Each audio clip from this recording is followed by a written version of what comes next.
Bismillahirrahmanirrahim.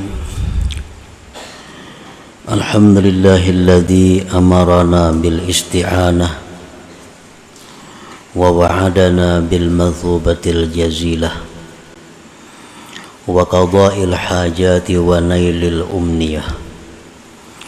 Ashhadu an la ilaha illallah wahdahu la syarika lah wa ashhadu anna sayyidana Muhammadan abduhu wa rasuluhu wa nabiyyur rahmah. Allahumma salli wa sallim wa barik ala sayyidina wa maulana Muhammadin abil qasimi wa Fatimah wa ala alihi wa sahbihi wa zurriyyatihi syajaratit tayyibah. Salatan wa salaman daimaini mutalazimaini ila yaumil qiyamah. Amma ba'du. Yang kita hormati dan kita cintai para habaib dan para alim ulama, para muhibbin, hadirin hadirat rahimakumullah. Pertama-tama kita memanjatkan puji dan syukur kehadirat Allah yang telah memberikan kita taufik dan hidayah serta inayah dan berbagai macam anugerah lainnya, sehingga kita pada malam ini dapat berkumpul kembali bersama-sama di majelis yang penuh berkah ini. Salawat dan salam kita haturkan kepada junjungan kita Nabi besar Muhammad sallallahu alaihi wasallam dan juga kepada seluruh keluarga, para sahabat, zurriyat dan pengikut beliau sampai hari kiamat nanti. Para muhibbin rahimakumullah, sebelum kita melanjutkan pengajian kita hikmah yang ke-25, terlebih dahulu dalam kesempatan ini ulun menghimbau kepada seluruh jamaah yang hadir agar jangan berangkat meninggalkan majelis pengajian ini sebelum diakhiri, ditutup dengan doa. Sekali lagi ini himbauan kepada seluruh jamaah, baik laki-laki maupun perempuan, jangan berdiri meninggalkan majelis ini sebelum ditutup dengan doa atau salawat, karena yang demikian itu adalah termasuk yang sangat penting di dalam adab talabul ilm, adab menuntut ilmu. Apabila adab menuntut ilmu itu tidak kita amalkan, maka ilmu akan dicabut Allah berkahnya daripada kita. Nah, sebagaimana contohnya orang yang membawa makanan di dalam karung. Nah, begitu makanan dalam karung, beras atau jagung atau gula dibuat dalam karung, beluman lagi dikunci, beluman lagi dijarat, langsung dianggung di bawah bulik. Maka sampai ke rumah habis berasnya di tengah jalan. Maka itulah menuntut ilmu, kada tuntung doa bulik, kada sampai kapal latar, ilmunya tabulirit di tengah jalan. Nah, jadi ini yang penting, yang barangkali tidak disadari bahwa itu adalah sesuatu yang sangat menentukan untuk mendapatkan berkah ilmu yang diberikan Allah kepada kita. Nah, yang kedua, himbauan disampaikan kepada seluruh jamaah, khususnya jamaah laki-laki yang berada di luar majelis. Hendaknya menuntut ilmu itu masuk ke dalam majelis, jangan di luar pagar sana. Masuk ke majelis, karena yang dinamakan majelis itu ialah yang di dalam pagar ini, yang tempatnya rahmat Allah turun dalam majelis itu, yang berkah Allah turun di dalam majelis itu. Yang di luar pagar itu bukan majelis. yang dikatakan oleh Rasulullah SAW, raudatun min riyadil jannah, taman surga itu adalah majelis. Nah, di majelis itulah kita duduk menuntut ilmu, menadahkan tangan, meminta kepada Allah Subhanahu wa ta'ala. Jadi jangan sambil duduk, sambil beruku, sambil duduk di kursi menuntut ilmu. Nah, itu kada akan dapat berkah ilmu. Yang sungguh-sungguh pun belum tentu dapat, apalagi yang sambil-sambil. Nah, jadi itu adalah sesuatu yang penting dalam adab menuntut ilmu. Jadi masuk ke dalam pagar. Kada membuat cilingan kada apa-apa. Bapak nggak ada bersama duit misalnya kada membuat cilingan kada apa-apa. Yang di luar pagar itu masuk, khususnya jamaah laki-laki. Yang kedua, kenapa demikian? Supaya jangan tercampur baur dengan bini-bini. Nah, karena bercampur orang bini-bini buliknya Allah kada ketujuh itu. Tuhan marah, Tuhan kada senang. Bila Tuhan kada senang, nah kita akan menjadi binasa, kita akan menjadi sia-sia. Jadi menuntut ilmu bukan kehendak seorang, bukan menurut aturan seorang, tapi menuntut ilmu ini sudah ada aturannya, sudah ada cara-caranya yang diajarkan oleh para ulama-ulama terdahulu. Bukan sekehendak kita duduk di mana-mana di atas pohon, duduk di warung, kada mau. Itu para ulama dahulu sudah mengatur. Menuntut ilmu itu baiknya berwudu, menghadap kiblat, duduknya di majlis dengan khusyuk, dengan khudu, agar ilmu yang dituntut itu dapat berkahnya. Nah, mudah-mudahan kita seberataan dapat taufik, dapat hidayah dari Allah Subhanahu wa ta'ala. Al-hikmatul khamisatu wal ishrun minal hikamil ataiyah. Qala al-Imam Ahmad ibnu Athaillah As-Sakandari rahimahullah wa nafa'ana bi ulumi. Ma tawaqqafa matlabun anta talibuhu bi rabbik wa la tayassara matlabun anta talibuhu bi nafsik. Hikmah yang ke-25 dari kitab Hikam. Berkata Al-Imam Ahmad bin Athaillah As-Sakandari, ma tawaqqafa matlabun anta talibuhu bi rabbik, tidaklah terhenti suatu tuntutan yang mana engkau menuntutnya dengan Tuhan engkau. Wala tayassara matlabun anta talibuhu binafsik, dan tidaklah mudah sesuatu tuntutan yang engkau menuntutnya dengan diri engkau sendiri. Nah, itulah kira-kira terjemah daripada hikmah yang ke-25 ini. Maksudnya adalah mahtabasat hajatun idza talabtaha billahi ta'ala wala sahulat hajatun idza talabtaha binafsik. Tidaklah tertahan suatu hajat, tidaklah kandas satu hajat kita apabila kita menuntut hajat itu dengan Allah Ta'ala. Dan tidaklah mudah satu hajat, artinya hajat kita terhenti, kada terkabulkan atau sulit terwujud. Idza talabtaha binafsik, apabila engkau menuntut itu hajat dengan diri engkau sendiri.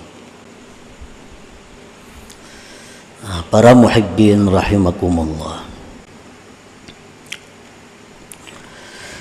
idza aradat laka hajatun min hawaijid dunya wal akhirah wa aratta an tuqda sari'an hayyina fatlubha bisti'anatillahi subhanahu. Apabila mendatang bagi engkau satu hajat, baik urusan dunia atau urusan akhirat,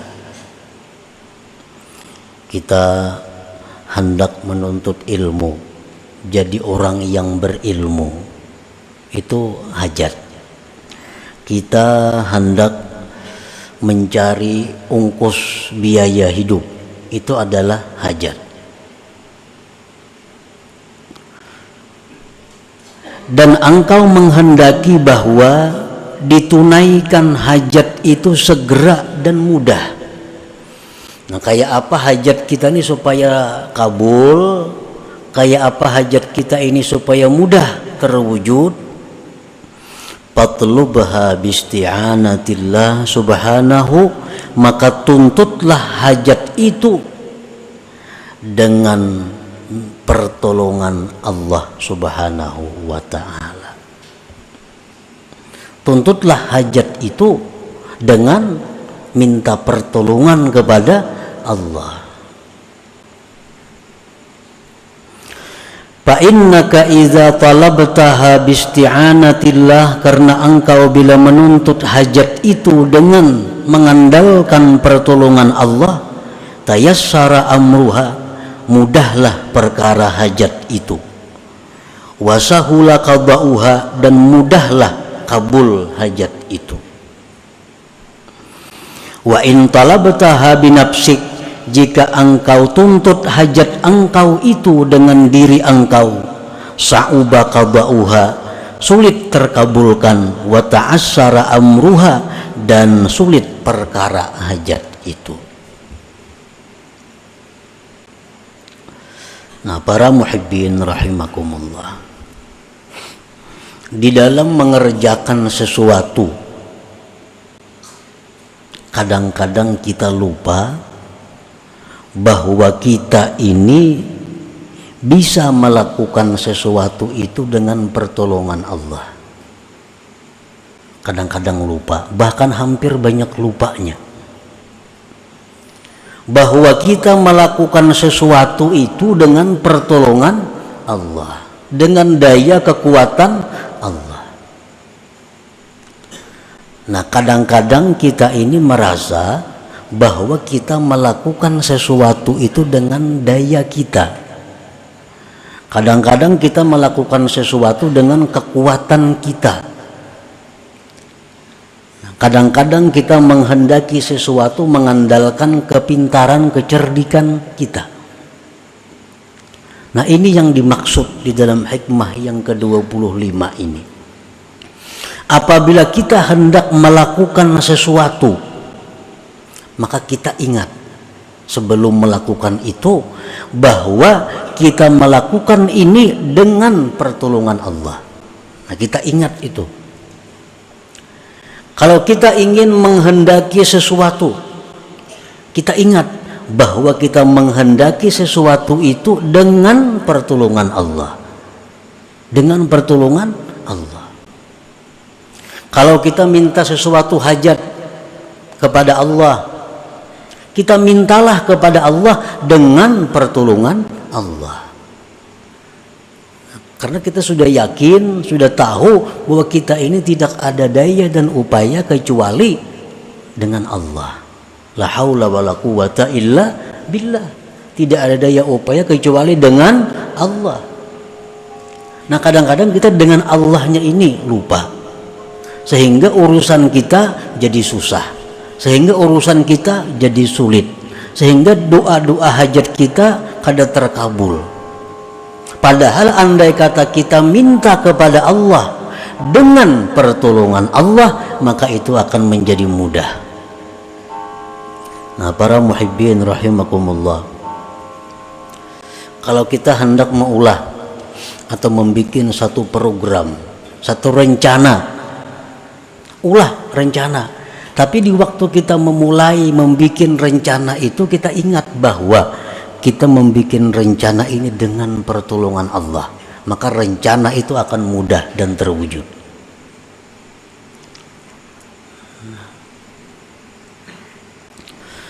Faman talaba hawaijahu bisti'anatillah qudiyat makna wa illam tuqda hissa.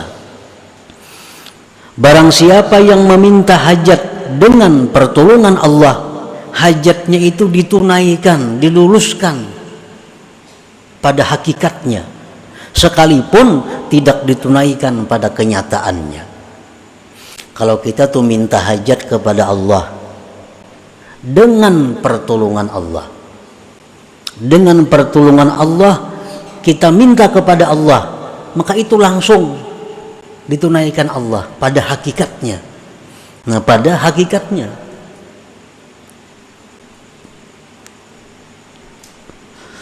Wa man talaba hawaijahu binafsih, barang siapa yang menuntut hajat dengan mengandalkan kehebatan dirinya, mengandalkan kekuatan dirinya, lupa kepada pertolongan Allah, khaba sa'yuhu, sia-sialah, rugilah usahanya, wada'a waktuhu, dan tersia-sia waktunya, wa in qudiyat, sekalipun hajatnya dikabulkan.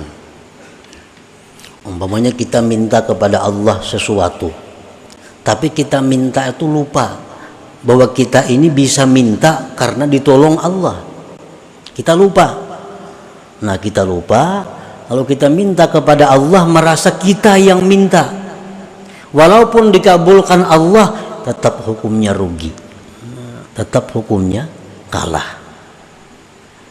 Nah, kalau kita minta kepada Allah, merasa bahwa kita minta kepada Allah ini dengan sebab pertolongan Allah kita bisa minta, walaupun kada dikabulkan Allah, itu sudah lebih daripada yang dikabulkan. Nah, para muhibbin rahimakumullah. Jadi hendaknya kita selalu mengingat, selalu merasa bahwa kita itu memulai apapun, berbuat apapun, kita ingat bahwa kita ini bisa demikian karena daya upaya Allah. Itu maksudnya. Kita bisa melakukan ini, bisa berbuat ini dengan daya dan upaya Allah, bukan dari diri kita sendiri.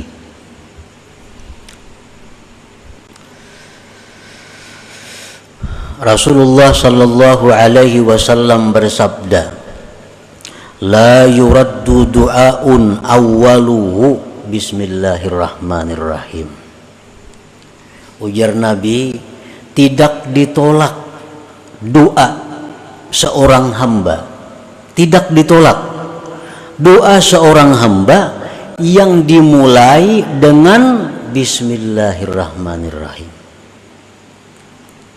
Bila kita tuh berdoa lawan Tuhan, sebelum berdoa bismillahirrahmanirrahim, itu doa kita kada akan ditolak Allah. Tapi bukan hanya mengucap bismillahirrahmanirrahim, bukan itu. Tapi yang dimaksud adalah memahami, merasakan bahwa kita ini bisa berdoa bismillah dengan pertolongan Allah yang maha pengasih lagi maha penyayang. Kan bismillah itu artinya dengan pertolongan nama Allah yang maha pengasih lagi maha penyayang. Kalau kita makan, nah kita nih makan disuruh mengucap bismillah. Artinya apa? Bahwa kita ini bisa makan ditolong Allah. Nah, dengan pertolongan Allah yang pengasih penyayang, aku makan. Dengan pertolongan Allah yang maha pengasih penyayang, aku makan. Maka makan itu jadi berkah. Makan itu jadi berkah. Makan itu jadi membawa kepada kebaikan. Kalau kita makan bismillah, tapi kada tahu maknanya bismillah, cuma kada tahu hakikatnya bismillah itu apa. Bismillahirrahmanirrahim, makan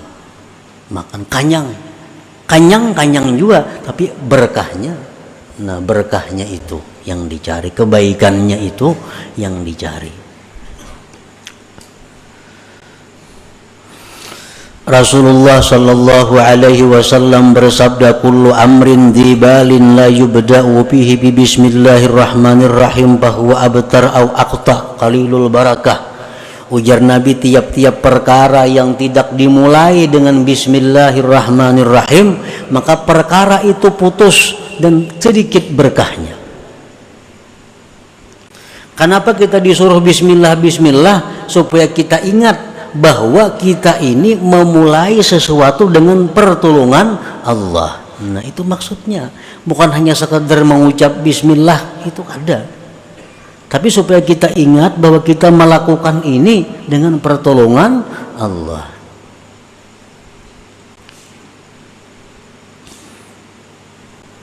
Nah, setiap sesuatu pekerjaan yang kita kerjakan dengan pertolongan Allah, itu akan selesai, sempurna, sukses, beruntung. Setiap pekerjaan yang kita mulai dengan merasakan bahwa aku melakukan ini dengan pertolongan Allah, maka pekerjaan itu akan membawa kebaikan. Inna Nuhan alaihi salam lamma rakibas safinah qala bismillah majraha wa mursaha. Nabi Nuh alaihi salam pada waktu banjir yang besar, Nabi Nuh naik kapal. Nah, beliau naik kapal mengatakan bismillah. Nah, dengan pertolongan Allah aku naik kapal, ujar Nabi Nuh. Maka Nabi Nuh selamat dan sukses, sempurna perjalanannya. Nabi Nuh. Nabi Sulaiman alaihi salam begitu ingin menaklukkan kerajaan Balkis yang sangat kuat, Sulaiman hanya mengirim surat, innahu min Sulaiman wa innahu bismillahirrahmanirrahim. Kerajaan Balkis runtuh dan takluk kepada Nabi Sulaiman. Kenapa? Karena Nabi Sulaiman memulai pertarungan dengan pertolongan Allah. Setiap sesuatu yang kita kerjakan dengan merasakan bahwa kita bisa melakukan itu dengan pertolongan Allah, sesuatu itu menjadi kebaikan. Qala Nabi sallallahu alaihi wasallam li Abi Hurairah radhiyallahu anhu, ya Aba Hurairah, idza tawadda'ta faqul bismillah fa inna hafazataka la tabrahu an taktuba lakal hasanat hatta tafruga. Ujar Nabi, wahai Abu Hurairah, bila engkau berwudu, baca bismillah. Baca bismillah, maka bahwa malaikat hafazah engkau senantiasa menulis kebajikan untuk engkau sampai engkau selesai berwudu. Nah, bismillah nang macam apa yang dimaksud ini? Bismillah yang dirasakan bahwa kita bisa berwudu itu dengan pertolongan Allah.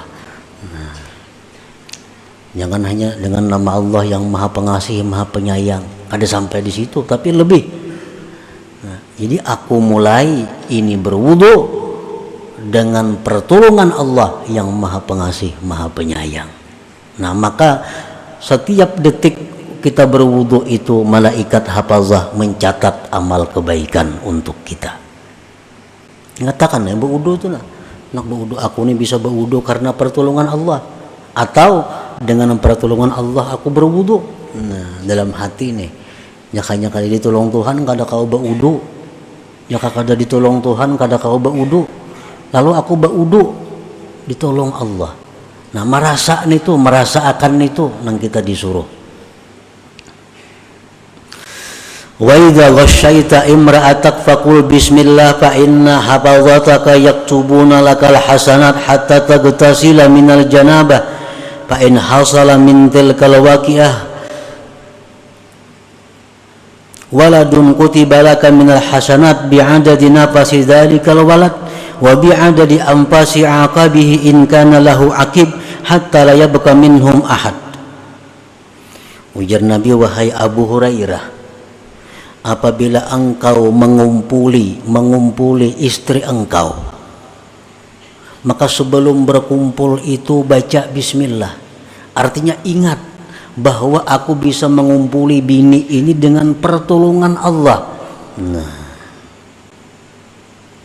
maka senantiasa malaikat itu menulis kebaikan kepada kita sampai kita mandi daripada janabah. Sampai kita mandi janabah, kita selalu dicatat mendapat pahala. Apabila kita mulai bersetubuh itu dengan ingat bahwa aku bisa ini karena pertolongan Allah. Dan apabila terjadi daripada itu persetubuhan anak, bersetubuh tadi jadi anak, ditulis bagi engkau kebaikan sebilangan napas itu anak, dan sebilangan napas-napas keturunannya sampai hari kiamat. Nah, ini kalau orang yang mensetubuhi istrinya, ingat bahwa inya itu bisa bersetubuh itu dengan pertolongan Allah Ta'ala. Bismillah tadi. Ya Abu Hurairah, idza rakibta dabbatan faqul bismillah walhamdulillah yuktabu lakal hasanat bi'adadi kulli khatwah. Wahai Abu Hurairah, bila engkau naik tunggangan kendaraan, maka bacalah bismillah walhamdulillah. Aku naik kendaraan ini bisa naik dengan pertolongan Allah. Maka ditulis bagi engkau kebaikan sebilangan langkahnya itu binatang. Nah, berapa langkahnya berjalan menunggang kita tunggangan itu, sekian itu kita dapat pahala dari Allah. Wa idza rakibta safinah faqul bismillah walhamdulillah yuktabu lakal hasanat hatta takhruja minha. Bila mana engkau masuk satu kendaraan, naik kapal, mobil, pesawat, baca bismillah walhamdulillah. Artinya ingatakan, baca bismillah, tapi ingatakan dalam hati bahwa aku ini bisa naik ini dengan pertolongan Allah. Maka ditulis bagi engkau kebaikan sampai engkau keluar daripada kendaraan itu. Nah, makanya tadi setiap amal, setiap tuntutan, setiap pekerjaan yang dimulai dengan minta tolong kepada Allah, yang dimulai dengan perasaan dapat pertolongan Allah, itu pekerjaan akan mudah. Pekerjaan akan membawa kebaikan, pekerjaan membawa kesempurnaan. Pekerjaan yang tidak dirasakan mendapat pertolongan Allah, hanya mengandalkan diri sendiri, itu akan susah dan kadang akan dapat kebaikan seperti pahala-pahala tadi. Nah, para muhibbin rahimakumullah. Nah, jadi sekian banyak hadis Nabi yang mengatakan mulailah dengan bismillah, mulailah dengan bismillah, mulai dengan bismillah. Itu artinya apa? Supaya kita ingat bahwa kita itu melakukan sesuatu dengan nama Allah. Artinya kita bisa melakukan dengan daya upaya Allah, dengan pertolongan Allah. Bila kita mampu demikian, maka apa yang kita cita-citakan, apa yang kita kerjakan akan sempurna, akan mendapat kebaikan. Nah, itulah hikmah yang ke-25 daripada Al-Hikam Al-Ata'iyah ini. Selanjutnya yang ke-26. Ila hadratin Nabi sallallahu alaihi wasallam al-Fatihah. Iyyaka na'budu wa iyyaka nasta'in ihdinas siratal mustaqim siratal ladzina Ya Allah biha ya Allah biha ya Allah bihusnil khatimah ya Allah biha ya Allah biha ya Allah bihusnil khatimah ya Allah biha ya Allah biha ya Allah bihusnil khatimah فيا أيها الرجل منه شفاعة صلوا عليه وسلموا تسليما اللهم صل وسلم وبارك عليه